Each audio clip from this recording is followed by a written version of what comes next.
بسم الله الرحمن الرحيم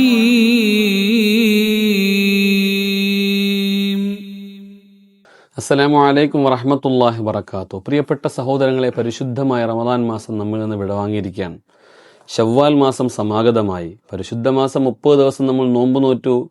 നമ്മളെല്ലാവരും വളരെ ആത്മാർത്ഥമായി ഇഖ്ലാസോടെ അമലുകളൊക്കെ ചെയ്തു. എല്ലാ അമലുകളും അല്ലാഹു സ്വീകരിക്കുമാറാവട്ടെ. വളരെ പ്രധാനപ്പെട്ട ഒരു കാര്യമുണ്ട്.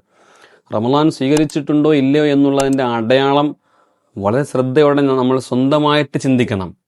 നമ്മൾ സ്വന്തം നഫ്സിനോട് ചോദിക്കണം, എൻ്റെ റമദാൻ സ്വീകരിക്കപ്പെട്ടിട്ടുണ്ടോ ഇല്ലയോ എന്ന്. മഹാന്മാരായ ഉലമാക്കൾ റമദാൻ കഴിഞ്ഞാൽ 6 മാസക്കാലം അവരുടെ ദുആ, അല്ലാഹുവേ ഞങ്ങളെ റമദാൻ നീ സ്വീകരിക്കണമേ അല്ലാ എന്നാണ്. അടുത്ത 6 മാസം വരുമ്പോൾ അവർ ദുആ ചെയ്യും, അല്ലാഹുവേ ബല്ലിഗ്നാ റമദാൻ, അടുത്ത റമദാനിലേക്ക് ഞങ്ങളെ എത്തിക്കണമെന്നാണ്. അവരുടെ ലൈഫ് മുഴുവനും റമദാനായിരുന്നു. ആ റമദാൻ സ്വീകരിക്കപ്പെടുന്നതിൻ്റെ വളരെ പ്രധാനപ്പെട്ട ഒരു അടയാളങ്ങൾ മഹാന്മാർ പറയുന്നതാണ് റമദാന് ശേഷമുള്ള ശവ്വാലിലെ 6 നോമ്പ്. വളരെ പ്രധാനപ്പെട്ട സുപ്രധാനമായ നോമ്പാണ്. ആരും ശ്രദ്ധിക്കാറില്ലെന്ന് മാത്രം. ആലിമീങ്ങളും സ്വാലിഹീങ്ങളൊക്കെ അത് പിടിക്കാറുണ്ട്. സാധാരണക്കാരായ നമ്മളെ സംബന്ധിച്ചിടത്തോളം റമദാൻ കഴിയുമ്പോൾ ജയിലിൽ അടച്ചിടപ്പെട്ട ആളെ പുറത്തുവിടും പോലെയാണ്. നമുക്ക് എന്തോ ഫ്രീഡം കിട്ടിയതുപോലെയാണ്. നമ്മൾ ടൂറിന് പോകുന്നു, അർമാദിക്കാൻ പോകുന്നു, ആഘോഷിക്കാൻ പോകുന്നു.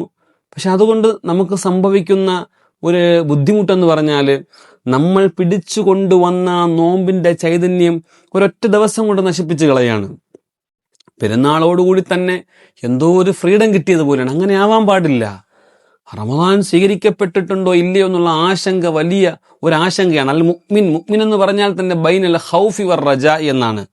അള്ളാഹു നമ്മളെ കാണുന്നുണ്ടെന്നുള്ള ഭയവും അള്ളാഹു നമ്മുടെ അമലുകൾ സ്വീകരിക്കപ്പെടുന്നുണ്ടെന്നുള്ള പ്രതീക്ഷയുമാണ് ഒരു മുഅ്മിൻ ഉണ്ടാവേണ്ടത്. അപ്പൊ റമദാൻ സ്വീകരിക്കപ്പെട്ടിട്ടുണ്ട് എന്നുള്ളതിന്റെ അടയാളം, റമദാന് മുമ്പത്തെ ജീവിതത്തെക്കാൾ ബെറ്റർ ആയിരിക്കും റമദാന് ശേഷമുള്ള അവന്റെ ലൈഫ്. റമദാന് മുമ്പ് അവൻ കുറച്ച് ഹറാമൊക്കെ കണ്ടിട്ടുണ്ട്, മോശമായ സംസാരങ്ങളൊക്കെ സംസാരിച്ചിട്ടുണ്ട്, മോശമായ കാഴ്ചകളൊക്കെ അവന് അശ്രദ്ധനായിരുന്നു റമദാന് മുമ്പ്. പക്ഷെ റമദാനോട് കൂടി അവൻ സ്റ്റഡിയായി. റമദാന് ശേഷം അവൻ ബെറ്ററായി. റമദാന് ശേഷം കൃത്യമായിട്ട് നിസ്കരിച്ചു, നോമ്പ് നോറ്റു, സുന്നത്തായ നോമ്പുകളൊക്കെ നിർവഹിച്ചു. അങ്ങനെ അവന് തന്നെ മനസ്സിലാവുകയാണ്, അൽഹംദുലില്ലാഹ് എനിക്കൊരു ചേഞ്ച് ഉണ്ടായി എന്നുള്ളത്. നിസ്കാരം അങ്ങനെയാണ്. ശുദ്ധമായ ഖുർആൻ നിസ്കാരത്തെ പറ്റി എന്താ പറയുന്നത്? ഇന്ന സ്വലാത്ത തൻഹാനിൽ ഫഹ്ശായി വൽ മുൻകർ എന്നാണ്. നിശ്ചയമായും നിസ്കരിക്കുന്ന ഒരുവൻ അവന്റെ നിസ്കാരം സ്വീകരിച്ചതിന്റെ അടയാളം, നിസ്കാരത്തിന് ശേഷം അവന്റെ വായിൽ ഒരു ഗീബത്ത് വരില്ല, ഒരു നമീമത്ത് വരില്ല, ഒരു നുണ വരില്ല, ഒരു കള്ളം അവൻ പറയില്ല, മോഷണം നടത്തൂല്ല, അവൻ വ്യഭിചരിക്കൂല. ഇതൊന്നും ചെയ്യാതെ അവന്റെ നിസ്കാരം സ്വീകരിക്കപ്പെട്ടു എന്നുള്ളതിന്റെ അടയാളമാണ്. എന്നതുപോലെ റമദാൻ സ്വീകരിക്കപ്പെട്ടു എന്നുള്ളതിന്റെ വളരെ പ്രധാനപ്പെട്ട അടയാളങ്ങൾപ്പെട്ടാണ് റമദാന് ശേഷമുള്ള ശവ്വാലിലെ 6 നോമ്പ്. മഹാനായ റസൂലുള്ളാഹി സ്വല്ലല്ലാഹു അലൈഹി വസല്ലം നമ്മളെ പഠിപ്പിക്കുന്നു. സ്വഹീഹ് മുസ്ലിം നിവേദനം ചെയ്യുന്ന ഒരു ഹദീസിൽ കാണാം, മൻ സാമ റമളാന സുമ്മ അത്ബഅഹു സിത്തൻ മിൻ ശവ്വാലിൻ കാന കസിയാമിദ് ദഹ്ർ. ഒരാൾ റമളാന് ശേഷം ശവ്വാൽ കടന്നു വന്നു, പെരുന്നാളിന് ശേഷമുള്ള 6 ദിവസം ഒരാൾ നോമ്പ് നോറ്റു, തുടർച്ചയായിട്ട് 6 ദിവസം നോമ്പ് നോറ്റാൽ കസിയാമുദ് ദഹ്ർ, അവൻ ഒരു കൊല്ലം നോമ്പ് നോറ്റവനെ പോലെ എന്ന് പരിശുദ്ധ നബി മുഹമ്മദ് മുസ്തഫ സല്ലല്ലാഹു അലൈഹി വസല്ലം. വളരെ ശ്രേഷ്ഠമാണ്. പരിശുദ്ധ റമളാനിൽ നമുക്ക് പറ്റിപ്പോയ എല്ലാ അപാകതകളും ന്യൂനതകളും ഒക്കെ മാറ്റപ്പെടാനാണ് ഈ പരിശുദ്ധമായ 6 നോമ്പ്.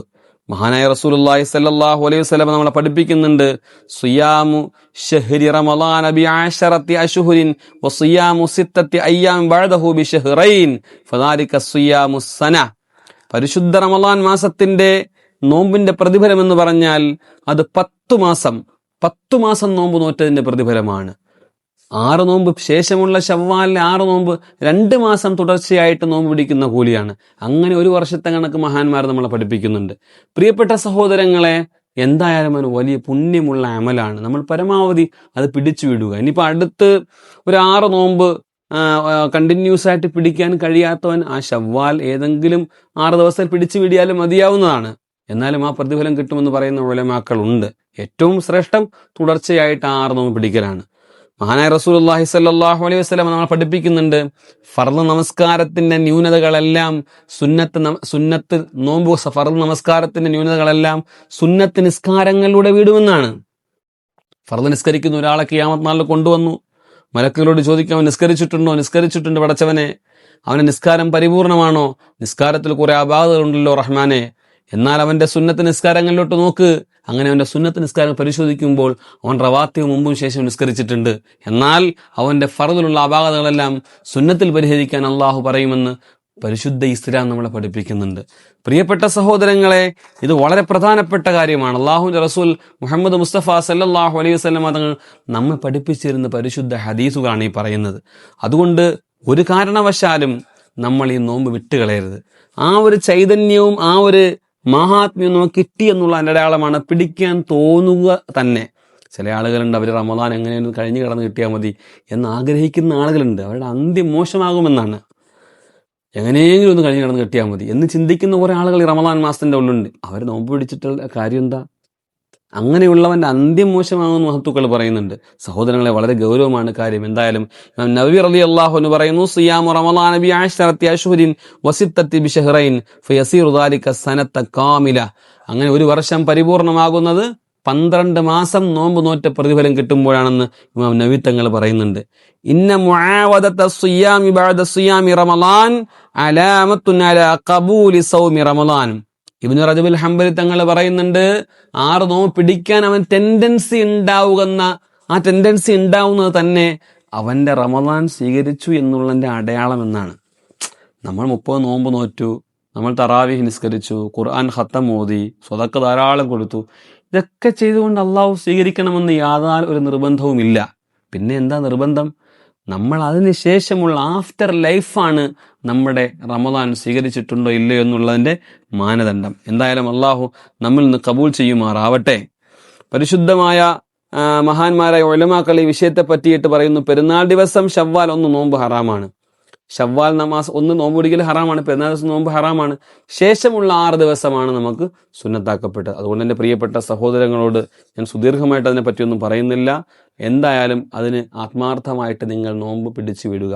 ഒരു പ്രധാനപ്പെട്ട കാര്യം കൂടി അതിൻ്റെ അകത്തുള്ളത്, അത്തരം സുന്നത്തുകൾ നമ്മൾ പിടിച്ചു വിടുമ്പോൾ ഉണ്ടാകുന്ന ഒരു ഗുണം, ഏതെങ്കിലും ഫർദ് നഷ്ടപ്പെട്ടു പോയിട്ടുണ്ടെങ്കിൽ ആ നിയത്ത് വെച്ചാൽ, അതായത് നമ്മൾ റമദാൻ 30 ഏതെങ്കിലും ഒന്ന് യാദൃശ്ചികവശാൽ വിട്ടുപോയി, എന്നാൽ ആ സുന്നത്തായ നോമ്പ് പിടിക്കുമ്പോൾ അതിൻ്റെ ഫർദിൻ്റെ നിയത്തും കൂടി വെച്ചാൽ ആ സുന്നത്തിൻ്റെയും ഫർദ് ഖളാ വിടുകയും ചെയ്യുമെന്ന് മഹാന്മാരായ ഫുഖഹാക്കൾ നമ്മളെ പഠിപ്പിക്കുന്നുണ്ട്. അപ്പോൾ അത്തരം വിഷയങ്ങൾ ശ്രദ്ധിക്കുക. ഇതൊക്കെ നിസ്സാരമാണ്, സുന്നത്തല്ലേ, പിടിക്കേണ്ട, അതൊക്കെ എന്തിന്, കുറേ ഉസ്താദ്മാർ പിടിച്ചോളും, അല്ലെങ്കിൽ കുറേ കാരണവന്മാർ പിടിച്ചോളും. നമുക്ക് പറയപ്പെട്ടതല്ല. എൻ്റെ യുവാക്കളായ ആളുകളാണെങ്കിലും മുൻതൂക്കം കാണിക്കേണ്ടത്. ആരോഗ്യമുള്ള സമയത്ത് വേണം അള്ളാഹുവിന് വേണ്ടി നമ്മൾ നോമ്പ് നോക്കാൻ. നമുക്ക് ശേഷമുള്ള കാലത്ത് ആരോഗ്യമുണ്ടാവാൻ ഒരു കാരണമാണ്. അള്ളാഹു നമുക്ക് തൗഫീക്ക് നൽകട്ടെ. ധാരാളം സുന്നത്ത് നോമ്പുകളുണ്ട്, നമുക്കറിയാം. ഇനിയിപ്പോൾ അറഫയുടെ സുന്നത്ത് നോമ്പ് കടന്നു വരുന്നുണ്ട്. എല്ലാ തിങ്കളാഴ്ചയും വ്യാഴാഴ്ചയും സുന്നത്ത് നോമ്പുണ്ട്. അങ്ങനെ എല്ലാ സുന്നത്ത് നോമ്പുകളും നമ്മൾ വിടാതെ പിടിക്കണം എന്നാണ്. അങ്ങനെ പിടിക്കുമ്പോൾ കടന്നു വരുന്ന റമദാൻ നമുക്ക് ഏറ്റവും ഹൈറായ നിലയിൽ നോമ്പ് നോൽക്കാനും ഇബാദത്തുകൾ ചെയ്യാനും കഴിയും. അള്ളാഹു നമുക്ക് തൗഫീക്ക് തരട്ടെ. എല്ലാവർക്കും അള്ളാഹു എല്ലാ നന്മകളും ചൊരിയട്ടെ. പരിശുദ്ധമായ റമദാൻ മാസം അനുകൂലമായി സാക്ഷി പറയുന്ന മഹാഭാഗ്യവാന്മാരിൽ അള്ളാഹു നമ്മെ എല്ലാവരെയും ഉൾപ്പെടുത്തട്ടെ എന്ന് മാത്രം ആത്മാർത്ഥമായി ദുആ ചെയ്യുന്നു. നിങ്ങളെല്ലാവരും ഇതിൻ്റെ പിന്നിൽ പ്രവർത്തിക്കുന്ന ഒരുപാട് എൻ്റെ കൂട്ടുകാർ സഹോദരങ്ങളുണ്ട്. അവർക്ക് വേണ്ടിയൊക്കെ നിങ്ങൾ ദുആ ചെയ്യണം. അള്ളാഹു അവർക്കും ആഫിയത്തുള്ള ദീർഘായുസ് കൊടുക്കട്ടെ. അവരുടെ കുടുംബത്തിൽ അള്ളാഹു സമാധാനം നൽകട്ടെ. നിങ്ങൾ ദുആ വസിയത്ത് ചെയ്തുകൊണ്ട് വാഖിറു ദഅവതി അൽഹംദുലില്ലാഹി റബ്ബിൽ ആലമീൻ. അസ്സലാമു അലൈക്കും വറഹ്മത്തുള്ളാഹി വബറകാതുഹു.